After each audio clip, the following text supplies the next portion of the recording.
Hello, welcome to Family Movie Night, where we'll be talking about what we watch for Family Movie Night. My name is Mike, and today we are talking about Hoppers. Hoppers is the 2026, came out a couple weeks ago, Pixar movie. Premise of this is a 19-year-old animal lover uses technology that places her consciousness into a robotic beaver to uncover mysteries within the animal world beyond her imagination. This stars Piper Curda, Bobby Monahan, John Hamm, Kathy Jimmy, Dave Franco, Sam Richardson, Meryl Streep for a hot minute, and just among others. But this is directed by Daniel Chong, who is part of the collective Pixar zeitgeist. He's been involved with a lot of the shorts, he's been involved in various capacities on various other Pixar movies. So I took the girls to go see this over spring break. This was a movie that I was kind of lukewarm on in terms of my anticipation for it. I think animals, I thought the premise of it was cute. I think that's a good way to put it. I really wasn't sure what to expect from something like this. And then when I actually saw some of the trailers and some of the previews, I'm like, oh, okay, this looks perfectly fine and perfectly harmless, I suppose. So when I saw it, after I was done, I felt a little conflicted about it, and I ultimately ended up in thumbs middle with this. And the reason why is because, for one thing, our theater going experience was fine generally. Unfortunately, we were in the front row, and I know my oldest, she got to sit with her friends. So I got to sit with the youngest, and she was first, it was really loud, and also she was like, I can barely see. So that's possibly part of the reason why, is because the theater going experience wasn't exactly great. The other thing as well is that I kind of found this movie to be just very middle of the road. And that's not exactly the film's fault, unfortunately. That is Pixar and its greatness and them trying to just find ways to continually level up. Again, that's not Pixar's fault, unfortunately. But as we've come to expect, that Pixar just gives us greatness time and time and time and time and time again.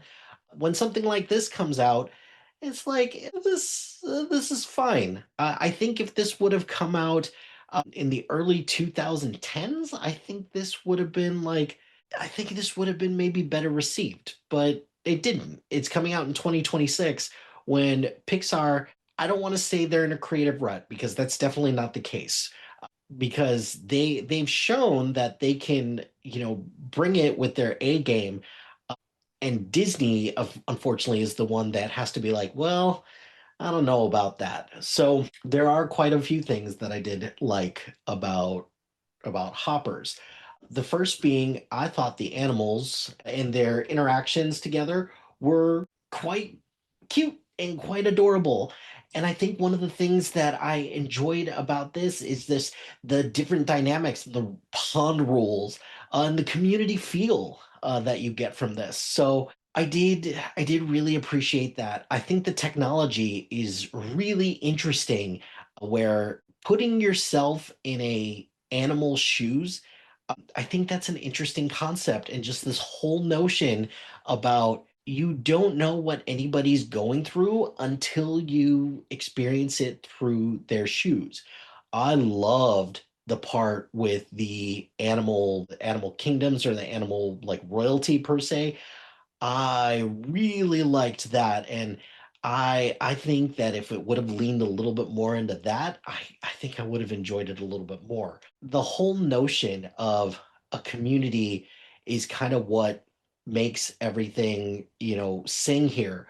But I really, really like the messaging that Mabel kind of puts through with this is, do you ever feel so incredibly helpless that you don't know what to do and you just kind of freak out a little bit? And that is something that I know we all can relate to now, is that What do you do when you feel so small and that you feel like nothing you do makes a difference? I really resonated with that message.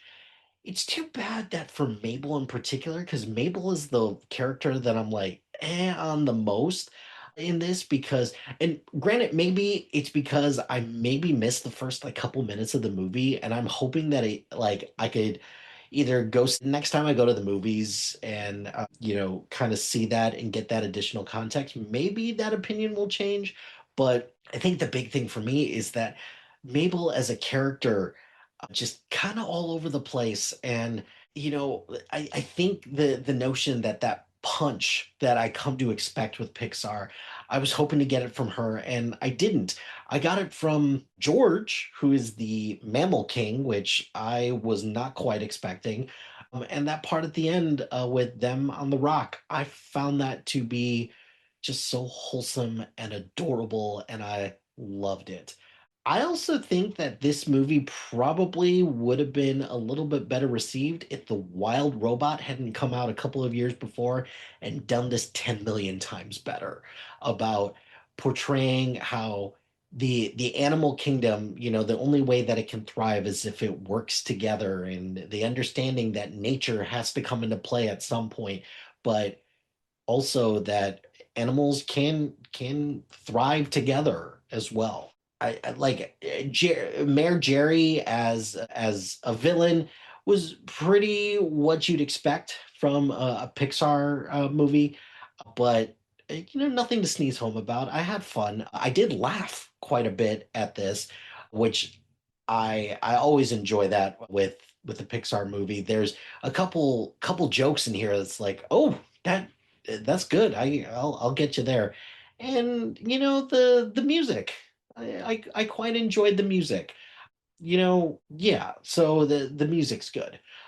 This was harmless, good fun. My youngest did get scared a couple of times during this, especially during the dark scenes involving some of like the meaner animals, like the reptiles. So I think there was that. I thought there was a little too much humans in this, and if it would have just stuck more with the animals, I think that would have been better. But what do I know at the end of the day? I'm just, at the end of the day, my oldest enjoyed this. I enjoyed it just fine. This is probably like lower tier Pixar for me. Probably, in the bottom 10, maybe like at least definitely the bottom half. And that's partially recency bias, and I'm hoping that upon further rewatches we'll be able to see, just a little bit more here that I think could color my opinion a little bit more for the future. But well, what did you think of Hoppers? Did you enjoy it? Let me know in the comments below. But that's going to do it for this episode of Family Movie Night. Be sure to like, rate, and subscribe to anything and everything SPDM Crew wherever you get your podcast. Join us on social media on Facebook, Instagram, X, Threads, YouTube, LinkedIn, and Blue Sky to SPDM Crew. Check out our website at follow us on Letterboxd at MLHilty2452, and follow our list labeled Family Movie Night. Shout out to HiFlyer Creative Studios for making our awesome logo. Greatly appreciate their support. Check out the other shows on the SPDM Crew Podcasting Network. We've got a lot of great content. Really proud of the work that everyone's doing. So please check out and support the SPDM Crew Podcasting Network. And finally, if you've got a podcast idea or you're interested in being part of the SPDM Crew as a guest or collaborating, email us at spdmcrew@gmail.com. Until next time, happy watching, friends.